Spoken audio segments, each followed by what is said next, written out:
2. The Trinity and Subordination. One of the most absurd and yet common of all heresies is subordinationism. Subordinationism places one or two persons in the Godhead on a lower level than another.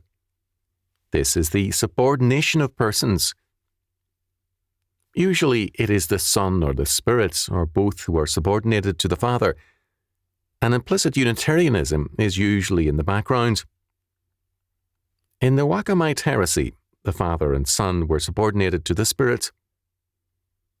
From Marcion to the present, more than a few have downgraded the Father as supposedly representing law as against grace, the Son, or love, the Spirit. In any and all cases, subordination undermines and finally destroys biblical faith. To indulge in any degree of subordination of the persons of the Godhead is to deny the unity of the Trinity and the fact of God's being. Another form of subordinationist thinking is the subordination of attributes. We have already noted one form of this. That is, placing grace, law, and love on different levels and as supposedly contradictory. Very commonly, subordinationism treats God's law or justice as somehow a lower attribute and grace as a higher one. The presupposition in such thinking is that contradictions exist between justice and grace, and therefore contradictions are implicit in God's being. For Marcion, these contradictions were the foundation of his theology, which therefore could only rend Scripture and use one part to rule out the rest. Those who profess to follow, quote, New Testament Christianity not only implicitly or explicitly deny the Trinity, as the Campbellites do, but they also pit various attributes of God one against another. Instead of a unity of the Godhead, subordinationism posits a warfare within the Godhead. Moreover, subordinationism rests on serious misconceptions and absurdities. To insinuate degrees and gradations into the being of God is to posit an impossibility. In man, such degrees are inescapable. A man can be an able thinker, a poor mechanic, and a croaker as a singer. He is a creature, and his limitations are many. But perfection is an attribute of God. No part of God can be less than God. Implicit in all subordination is the assumption that one aspect of God's being is lesser than another, and basic to such an assumption is anthropomorphic thinking. It assumes that God is like us, something God denounces.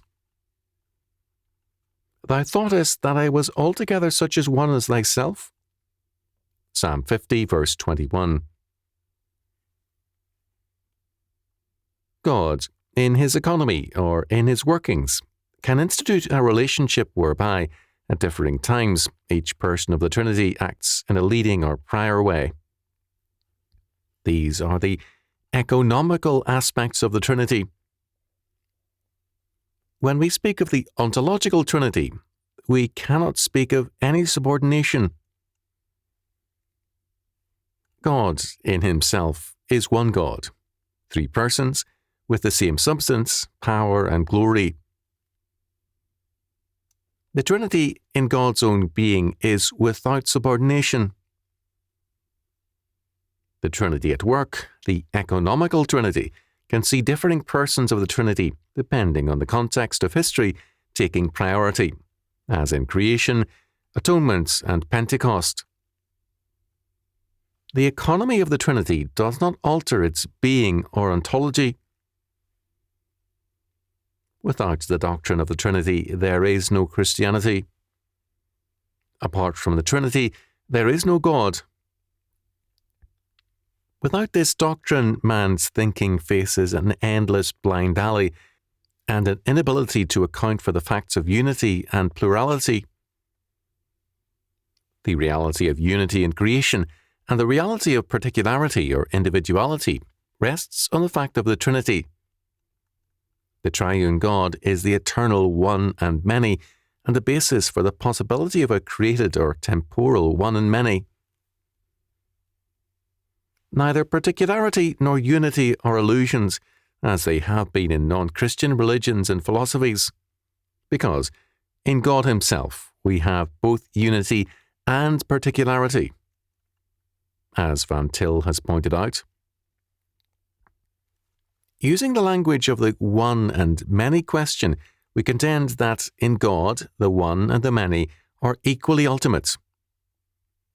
Unity in God is no more fundamental than diversity, and diversity in God is no more fundamental than unity. The persons of the Trinity are mutually exhaustive of one another. The Son and the Spirit are ontologically on a par with the Father. It is a well-known fact that all heresies in the history of the Church have, in some form or other, taught subordinationism. Similarly, we believe all, quote, heresies, end quote, in apologetical methodology spring from some sort of subordinationism. The Trinity gives us a concrete universal and a concrete particularity, whereas non-Christian thought remains abstract. Where subordinationism prevails, the consequences are more than theological. They are practical, political, ecclesiastical, and social. Subordinationist thinking has been basic to Caesaropapism. In Byzantium, in medieval Europe, and in the modern world, false notions of the Godhead have led to false views of unity. The idea of status centralization of powers and ecclesiastical centralization has rested on a theology of subordinationism. The rise of Unitarianism has been the triumph of statist unity or totalitarianism. To give priority to the being of God the Father meant the priority of creation to redemption. The state was seen as an order of nature, and hence prior to and more basic than the later and, quote, additional, end quote, factor of grace. Hence, the state claimed priority and saw itself as the principle of unity. Subordination of persons or attributes means a limited religion also.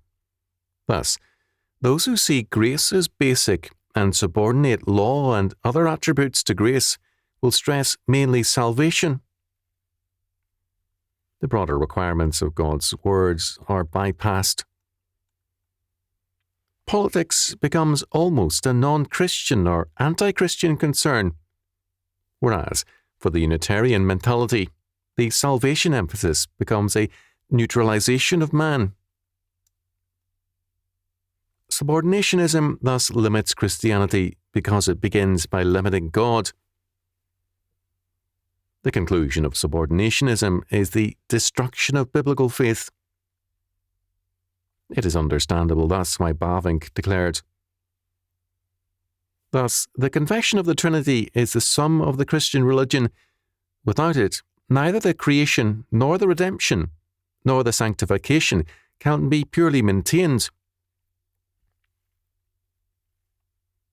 In essence, subordinationism is anti-theistic.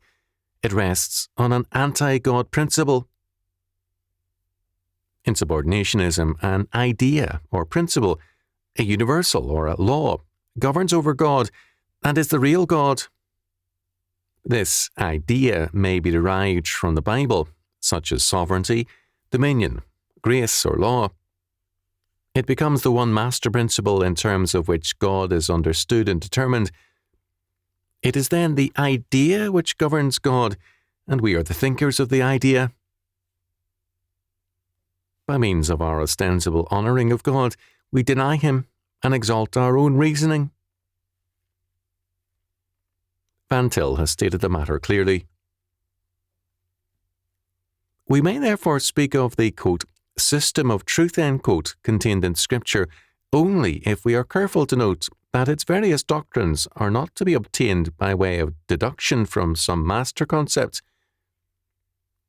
There is no doubt consonance between the, quote, doctrine of God, end quote, and the, quote, doctrine of man, end quote, and the doctrine of Christ, as found in Scripture.